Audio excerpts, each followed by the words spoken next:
Hey guys, and welcome to my guide to solo flawlessing the brand new dungeon, Spire of the Watcher. For this dungeon, I will be going over everything you need to know, which includes damage strategies, overall tips and tricks, and which subclasses I think are best to run.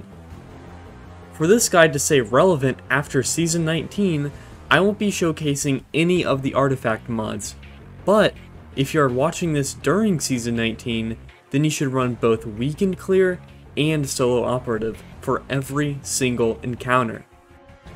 I won't be showing any raid weapons during this guide since not everyone has them, but if you do have a raid weapon, don't worry, because I will put an image of them when I recommend them over a non-raid weapon, like so. You are able to complete this dungeon with a variety of subclasses. Both Solar and Arc subclasses are amazing for this dungeon. The Warlock has a great build of survivability with Well of Radiance.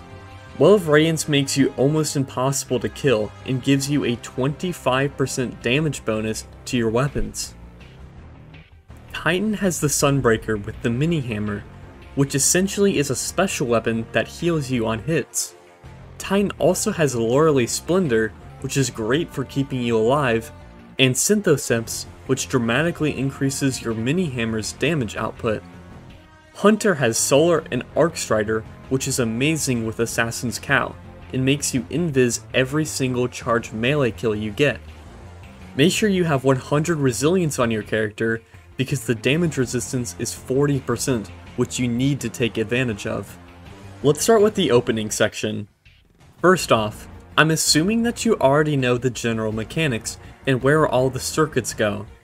Now the biggest threat with the opening section are the supplicants. The supplicants spawn every time you complete a circuit, so instead of completing a circuit and having supplicants spawn which get in the way of completing another circuit, this is what you should do instead. You should shoot all of the circuits except the one in the middle that completes all of the circuits. Once you shine all 4 circuits around the map, you can then shoot all 4 in the middle, completing the encounter without you needing to deal with a single supplicant. For weapons, I recommend using either Trinity Ghoul or Wither Horde. Trinity Ghoul is amazing for clearing out adds, but is not great for shooting the circuits. If you're wanting to shoot the circuits quickly and you aren't worried about the adds, then you should use a Wither Horde with an SMG. The jumping puzzle isn't really anything that difficult. If you want to save an extra minute or two by skipping the jumping puzzle, here's how. If you're a Warlock, you can heat rises over the gap. You can also extend your heat rises by killing an enemy while you are in the air, giving you plenty of time to make it over. If you are a Titan, you can Titan Fly, and if you're a Hunter, you can Shatter Skate. If you don't know how to do either of these, let me explain. To Titan Fly, all you need is a sword, Lion Rampants, and Catapult Lift. When you jump off the platform, swing your sword. Right after you've swung, activate your jump for about a second before canceling it.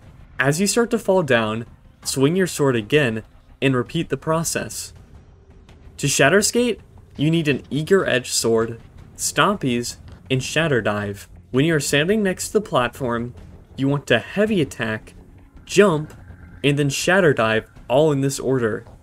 This has to be a very quick succession, where it seems you are hitting all of the buttons at the same time, but it has to be in the Heavy Attack, Jump, and Shatter Dive order.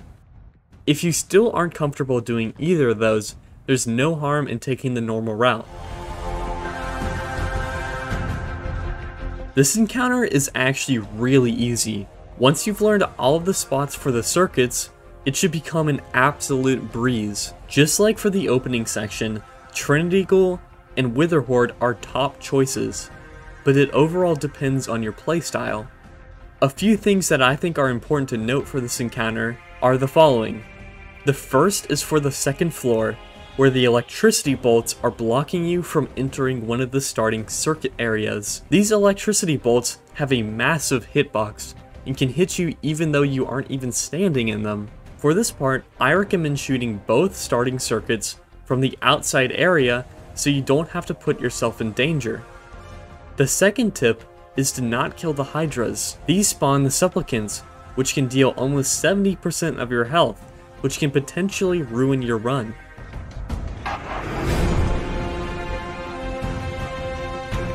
Now for Akelos. For this encounter, you can run Trinity Ghoul or Witherhorde. These two weapons are generally the best two options, so I will keep on recommending them throughout the dungeon. For a heavy weapon, I recommend running Taipan with Triple Tap and Focused Fury. If you have Weaken Clear and Solo Operative, make sure you have these mods on.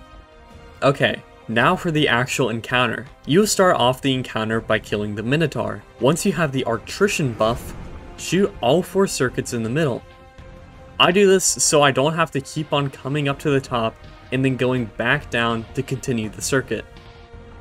After you've shot all 4 circuits, go to each side of the tower, completing them until damage phase.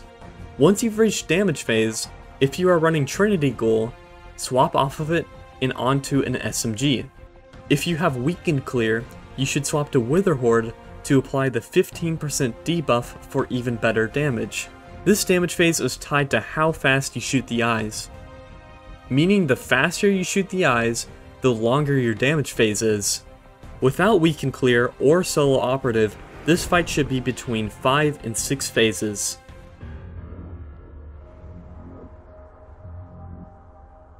Now for the Descent.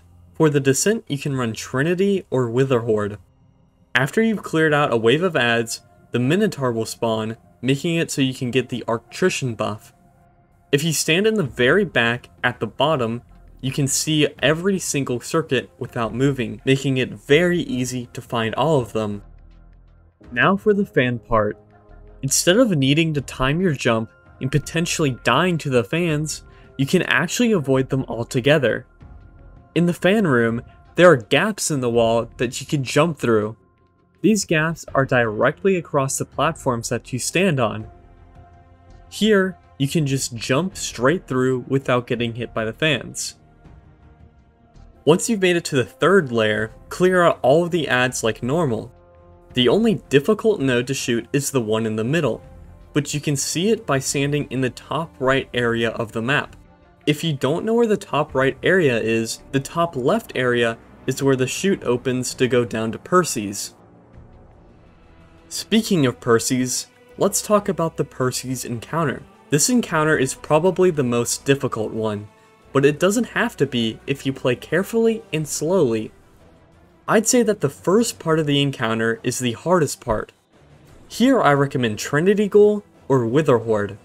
Trinity Ghoul is great at killing the supplicants, which are by far the most dangerous things in this encounter. Witherhorde is also a great option because you can stick the Hydras with it and kill them passively. You should also run a rocket because of how much you move during the damage phase. When the encounter starts, it's important to mention that after about 15 seconds, the side doors will open up, allowing you to go into the next room. Here, no adds will spawn until you complete the red wire circuit, meaning that you can safely stay inside of this room, chipping away at adds, until you feel safe to go back inside to complete the red wire. When the damage phase starts, pop your super immediately. If you have Weakened Clear, make sure you stick Persys with a Witherhorde before you do so. If you are a Warlock, you can use your well and throw fusion grenades. If you are a Hunter, you can either throw your Arc Staff or use Blade Barrage with Star Eaters. If you are a Titan, try to get Roaring Flames ×3 before the damage phase and use your hammers on the boss. After your super runs out, go to one of the pillars to the side of the room where you can take cover behind them. The boss is very lethal, and it would suck to die during one of your last damage phases.